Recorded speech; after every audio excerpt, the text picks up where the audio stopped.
每10个中国年轻人里，7个人有一种特别的朋友，不是普通的朋友，是专门一起吃饭的朋友，专门一起健身的朋友，专门一起上班的朋友。这种朋友有一个名字，叫搭子。你会不会想，这不就是普通的朋友吗？如果你去小红书这样的社交媒体，你可能看到过这样的帖子：找健身搭子，北京朝阳区早上7点，有没有人？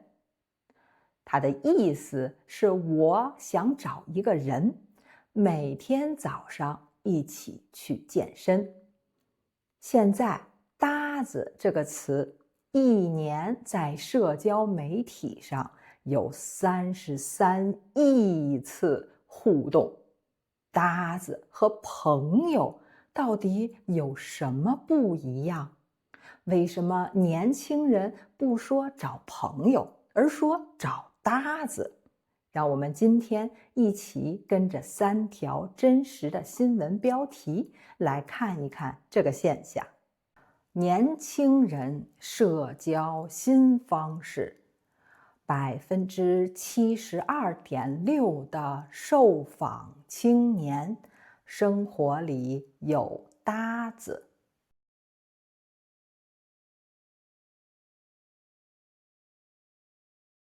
想象一个画面，你刚来到一个新的城市工作，你还没有交到很好的朋友。有一天，你想去试一家新的火锅店，但一个人去感觉没有意思。但你可以找一个愿意一起去吃火锅的人，这就是搭子。标题里说72.6%，中文里也可以说70%多。超过70%的中国年轻人说他们生活里有搭子。搭子不是小众现象，不是只是几个人这样做，这已经是中国年轻人现在的真实生活方式。我们来认识一下小李，他去年来到上海，开始了新的工作，认识的人不多。他认识了一个在同一栋楼里工作的一个女孩，他们在不同的公司，但会在电梯上碰到。每天中午都去同一个方向去吃午饭。慢慢的，他们一起去吃饭，聊工作，聊最近看的剧，吃完了各自回去。这个人就叫搭子。下班以后，楼下有一个女生，每天晚上7点一起去健身房。2个人慢慢一起开始去，不聊别的事情，就是一起锻炼，练完了就说拜拜，这叫健身搭子。还有一个人，小李从来没有见过面，在小红书上认识的，同样刚刚搬来上海，每天晚上互相发个消息，问今天怎么样，然后说晚安，这叫固聊，固定聊天的人，不一定要见面，但每天都在，这也是一种搭子。3个人，3种关系，听起来很冷。以前我们都在找一种长久的、稳定的、很深的关系，但现在对很多中国年轻人来说，不深反而是一种轻松。但这真的是朋友吗？过度追求社交轻量化，63.5%受访青年担心缺少知心人。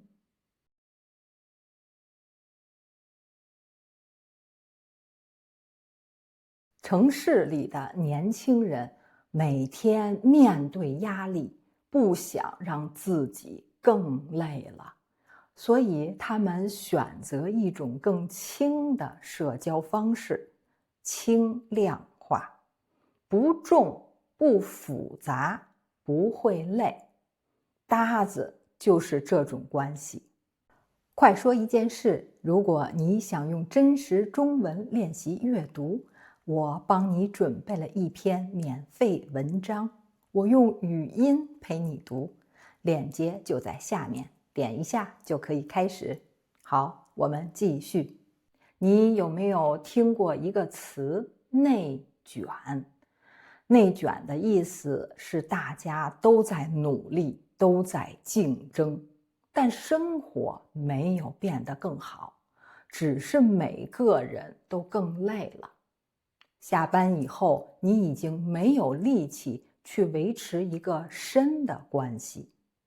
但搭子不一样，搭子只需要你做一件事，做完就结束，不用想太多。但是同样是这些年轻人，63.5%的人担心自己没有知心朋友。知心朋友就是真正了解你，在你最难的时候陪着你的人。一边选择轻的关系，一边担心没有真正朋友，这两件事同时发生在一批年轻人身上。想象一下，你和你的饭搭子一起吃饭，吃得很开心，但那一天其实你的心情很差，工作上出了问题，你很难受。你会跟你的饭搭子说吗？可能不会。你不说，对方也不会问。不是冷漠，是规则，你们都懂。这就是搭子的边界。陪伴可以有，但是理解给不了。搭子社交是缓解孤独的解药吗？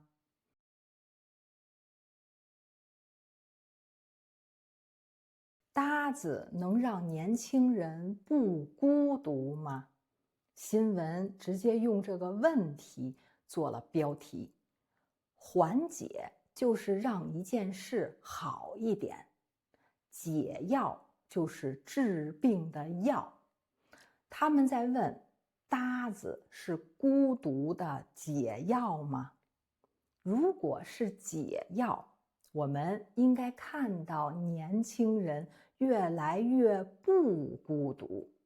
但2025年有一个调查，结果让人很意外，13.5%的中国年轻人选择把心里话说给 AI 听，不是跟朋友说，不是跟搭子说，跟 AI 说。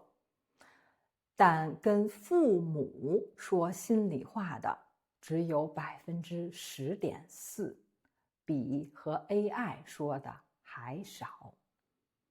想一想，这是什么意思？